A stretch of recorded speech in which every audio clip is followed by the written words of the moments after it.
ভারতের বিভিন্ন রাজ্যে বাংলাদেশে গ্যাস সরবরাহ বন্ধ করে দিয়েছে। আওয়ামী লীগ সরকারের আমলে ভারতে পাইপলাইনের মাধ্যমে গ্যাস রপ্তানি করা হতো, কিন্তু বর্তমান সরকার ক্ষমতায় এসে এই সিদ্ধান্ত বাতিল করেছে। বাংলাদেশ থেকে ভারতে পাইপলাইনের মাধ্যমে গ্যাস রপ্তানির বিষয়টি আলোচিত হচ্ছে। বলা হচ্ছে বিগত আওয়ামী লীগ সরকারের আমলে গ্যাস রপ্তানি হলেও অন্তর্বর্তীকালীন সরকার এসে তা বাতিল করেছে। সম্প্রতি ভারতে পালাতে গিয়ে খুন হন আওয়ামী লীগ নেতা ইসাক আলী খান পান্না। গেল ২৬ আগস্ট মেঘালয়ের পূর্ব জৈন্তিয়া পাহাড়ের একটি সুপারি বাগানের মধ্যে পাওয়া যায় তার অর্ধগলিত লাশ। এবার কি ফারাক্কা ব্যারেজের বিপরীতে আরো একটা বাঁধ তৈরি করতে চলেছে বাংলাদেশ? এই ফারাক্কা ব্যারেজের বিপরীতে একটা বাঁধ তৈরি করলেই বাংলাদেশের যে বন্যা নিয়ে এত বিতর্ক, সেই বিতর্কের অবসান ঘটবে। তাহলে কি ডক্টর ইউনূসকে জনগণ গদি থেকে নামাতে বাধ্য হবে? এটা তো হবে অসম্মানজনক। না, এগুলো আমার কথা না, আপনাদেরকে একটা ফুটেজ দেখাচ্ছি। এই যে ক্ষমতা গ্রহণ করার পর থেকে তার মধ্যে যে সমস্যাগুলো দেখা দিচ্ছে, এই সমস্যাগুলো যদি তিনি দূর করতে না পারেন, তার সফলতা কোনো সম্ভাবনা নেই। তিনি বিপুল গৌরবে পরাজিত হবেন। এক এক করে বলছি। তার প্রথম সমস্যা হলো তার মধ্যে। আসসালামু আলাইকুম দর্শক, গুরুত্বপূর্ণ একটি নিউজে আপনাদের সকলকে স্বাগতম। দর্শক, বর্তমান সময়ে বাংলাদেশের রাজনৈতিক পরিস্থিতি বা প্রেক্ষাপটকে বিশ্লেষণ করে আপনাদের সামনে বেশ কিছু গুরুত্বপূর্ণ ভিডিও ফুটেজ নিয়ে হাজির হয়েছে। এমনকি দর্শক, আমি আশা করছি আপনারা ভিডিও শুরুটা দেখেই সেটা বুঝতে পেরেছেন। তাই বলবো দর্শক, যারা ভিডিওটি অন করেছেন তারা অবশ্যই নিউজটি না টেনে সম্পূর্ণ মনোযোগ সহকারে দেখবেন, তাহলে এই মূল রহস্যগুলো বা আসল ঘটনাগুলো বুঝতে পারবেন। তো প্রিয় দর্শক, আমি আর বেশি কথা বাড়াবো না। আমি ভিডিওর শুরুতে আপনাদের যে ভিডিওগুলোর অংশবিশেষ দেখিয়ে শুরু করেছিলাম, সেই ভিডিওগুলোর বিস্তারিত আলোচনা দেখাবো। তবে তার আগে বলি, যারা এখনো চ্যানেলটি সাবস্ক্রাইব করেননি সকলে চ্যানেলটি সাবস্ক্রাইব করে পাশে থাকা বেল আইকনটি বাজিয়ে দিবেন। আর যারা ইতিমধ্যেই সাবস্ক্রাইব করে রেখেছেন তাদের সকলকে অসংখ্য ধন্যবাদ। তো চলুন একটি লাইক দিয়ে আমরা ধারাবাহিকভাবে সবগুলো ভিডিওর বিস্তারিত আলোচনা দেখে আসি। মানে আমি নিজে আশ্চর্য হয়েছি যে গণ অধিকার পরিষদের মতন একটা দলের সম্ভবত দ্বিতীয় সর্বোচ্চ পর্যায়ে যে ব্যক্তিরা আছে, রাশেদ, এরা আসলে কোন সরকারকে ভাই শান্তি দেয় না। একটি অস্পষ্টতা তৈরি হয়েছে, যেটি ডক্টর ইউনূস সাহেবের বক্তব্যের মাধ্যমে তিনি বলেছেন যে আমাদের নিয়োগকর্তা ছাত্ররা এদেশের জনগণ যতদিন চাইবে আমরা ততদিন থাকবো। আমি মনে করি এই বক্তব্য অগ্রহণযোগ্য। জনগণ তাহলে কি আবার ডক্টর ইউনূসকে নামানোর জন্য আন্দোলন করবে? সেটা তো অসম্মানের, অশ্রদ্ধা। আর এই ধরনের দরকার হোক না। তাহলে আজ পর্যন্ত কোন রাজনৈতিক দল যে বক্তব্য দেয় নাই, তার বক্তব্যের মধ্যে তিনি বললেন কি যে তাহলে কি ডক্টর ইউনূসকে জনগণ গদি থেকে নামাতে বাধ্য হবে? এটা তো হবে অসম্মানজনক। না, এগুলো আমার কথা না, আপনাদেরকে একটা ফুটেজ দেখাচ্ছি। আমি খুবই আশ্চর্য হচ্ছি ভাই, একটা সরকার মাত্র বসছে, এই দেশের জনগণের নির্বাচন কবে হবে জানার অধিকার আছে। জনগণের তো ভাই কাউচালি ওঠে না এখনো তোমাদের মতন। তোমার কেন উঠে গেছে কাউচালি? তোমরা তো চাইছো যে হাসিনা সরকারের পতন, নতুন বাংলাদেশ। তো সেইটার কাজে তো ডক্টর ইউনূস করছে। তিনি তো আওয়ামী লীগের কেউ না, নাকি? বরঞ্চ আওয়ামী লীগের রোষানলের শিকারই হয়েছিলেন তিনি। তিনি যে পদক্ষেপগুলো নিচ্ছেন, এখানে অধিকাংশ পদক্ষেপ কোন রাজনৈতিক সরকার আসলে নিবে না। এটি 53 বছরের ইতিহাস সাক্ষী দেয়। এরপরেও এই মানুষটাকে নিয়ে এই পরিমাণ প্রেসার ক্রিয়েট করা, এই পরিমাণ চাপ তৈরি করা, এটা তো ভাই মানুষের কাজ করতে দাও। বুঝে মাঝে মাঝে মনে হয় যে এইসব জায়গাতে শক্ত মানুষ ডান্ডা লাগে, ডান্ডা। বাঙালির আপনি অতিরিক্ত স্বাধীনতা দিবেন মানে আউলাই ফেলবে। আবার আসুন, বয়সও অনেক ছোট হবে রাশেদ আমার, কারণ আমরা সেই 2007-8 আমরা গ্রাজুয়েশন করে ফেলছি, তারা ওই দিনের ছাত্র। গণ অধিকার পরিষদে যারা এই মেধা এবং কোটা নিয়ে আলোচনা করছে, তো তোমরা মেধাটা একটু কাজে লাগাই, একটু ব্যবসা বাণিজ্য করো বাবা, চাকরি বাকরি করো, অথবা স্কলারশিপে দেশের বাইরে যাও, পরিবারের জন্য সময় দাও। তোমরা যে রাজনীতি করতেছো, কোথাও তোমাদের কোনো ওইভাবে মানে ফিট হওয়ার মতন অবস্থান আমি দেখি নাই। শুধুমাত্র ভিপি নূর ছাড়া এখানে যারা second in third in command আছে, এদের মধ্যে ওই রাজনৈতিক প্রজ্ঞা জ্ঞান খালি কথা কওয়া ছাড়া আর আমি কোনো কিছুই বুঝি না যে এরা আসলে করে কি।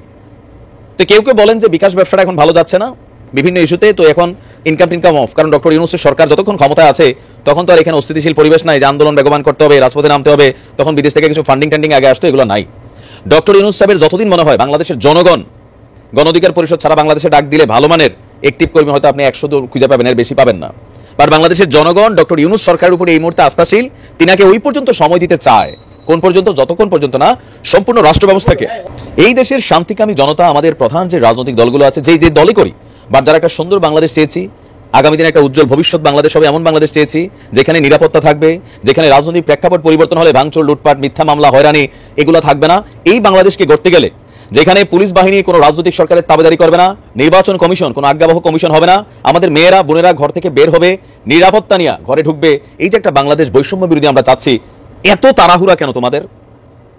তোমরা কি সরকারটার পতন ঘটাইছো? যারা ঘটাইছে তাদের তো তাড়াহুড়া নাই। তোমরা ছাত্রদের আড়াল থেকে এখন এসে বলতেছো আমাদের এই গণ অধিকারের এত ছাত্র ছিল, কই? এরকম বহুত তো সরকার পতনের ডাক দিয়ে মেয়া করে ঘরে ঢুকে গেছো, ছাত্রদের পিছনে ছিল। এটা আওয়ামী লীগ সরকার তখনই বলছে যে তোমরা আসো, বাট পিছনে ছাত্রদেরকে ঢাল বানাইয়া। ডক্টর ইউনূসের সরকারকে হুমকি ধামকি দিও না, ডক্টর ইউনূসের সরকারকে নিয়ে এরকম উল্টাপাল্টা বক্তব্য দিয়ে যেটা খাওয়াইতে চাইতো সেটা হবে না। মানুষ সচেতন, মানুষ আর এত ইয়া নাই। তোমরা দিবা হে কালকে শুরু হবে খালি পাকটা পাকটা কথা, তারপরে হচ্ছে ফ্ল্যাগ নিয়ে ঘুরা, হয়তো একটা এমপির টিকিট পাইয়ে যাবে বিএনপির সাথে মিলাটিলা, তারপরে শুরু হবে তোমাদের এই খেলা। হ্যাঁ, এগুলা বাংলাদেশে বন্ধ হবে। ডক্টর ইউনূস সাহেবের সরকার মিনিমাম 5 বছর থাকা দরকার, মিনিমাম 5। আশা করি এর মধ্যে যে পরিবর্তিত বাংলাদেশ আমরা চাই সেটা হবে। তোমার মতন রাশের 2-1 জনগণের ম্যান্ডেট নিয়ে তোমরা চলো না, তোমরা জনগণের বিকাশে চলো, তো বিকাশ নিয়ে ব্যস্ত থাকো। রাষ্ট্র সংস্কারের কাজটা ডক্টর ইউনূস সাহেব কম বোঝে না, ঠিক আছে? আলগা প্রেশার ক্রিয়েট করা যাবে না ওনাকে বা উপদেষ্টা মণ্ডলীকে। সম্প্রতি ভারতে পালাতে গিয়ে খুন হন আওয়ামী লীগ নেতা ইসহাক আলী খান পান্না। গেল 26 আগস্ট মেঘালয়ের পূর্ব জৈন্তিয়া পাহাড়ের একটি সুপারি বাগানের মধ্যে পাওয়া যায় তার অর্ধগলিত লাশ। কে বা কারা তাকে হত্যা করেছে তা জানা না গেলেও মৃত্যুর কারণ উদ্ঘাটন করেছে ভারতীয় পুলিশ। বিস্তারিত থাকছে প্রতিবেদনে। ভারতে পালানোর সময় আওয়ামী লীগ নেতা ইসহাক আলী খান পান্নার নিহতের খবর পাওয়া যায়, তবে তার মৃত্যুর কারণ নিয়েছিল ধোঁয়াশা। ছাত্রলীগের সাবেক এই সাধারণ সম্পাদককে কে বা কারা এবং কিভাবে হত্যা করলো তা নিয়ে কোনো উত্তর মিলছিল না।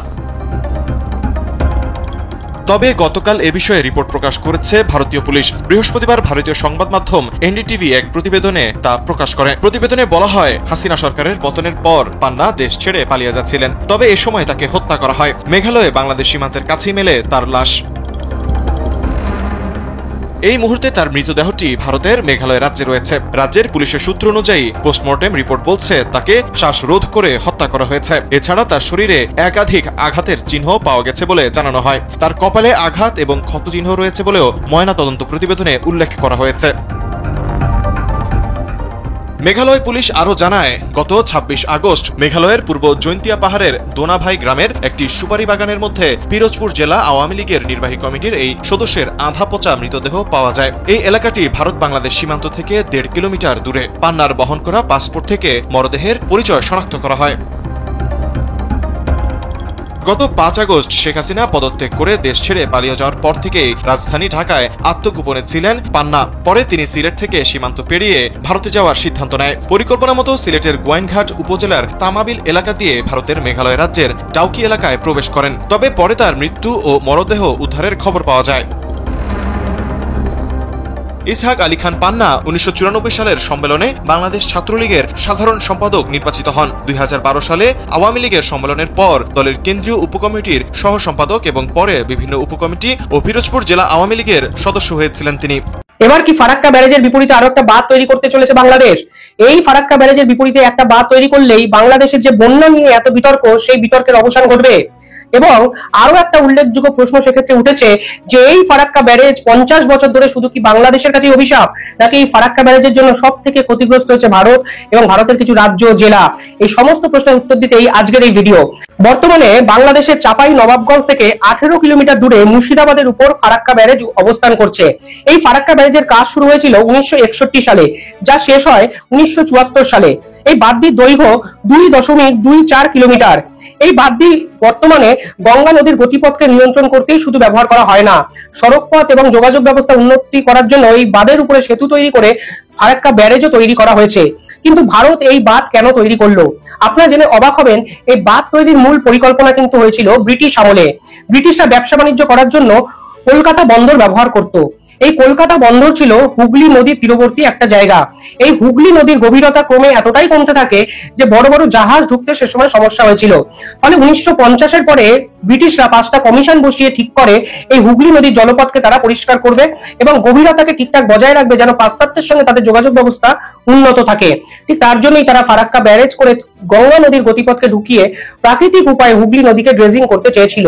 কিন্তু 1947 সাল পর্যন্ত তারা করতে পারেনি। পরবর্তীকালে ভারত সরকার উদ্যোগী ভূমিকা নিয়ে এই ফারাক্কা ব্যারেজ কিন্তু তৈরি করে।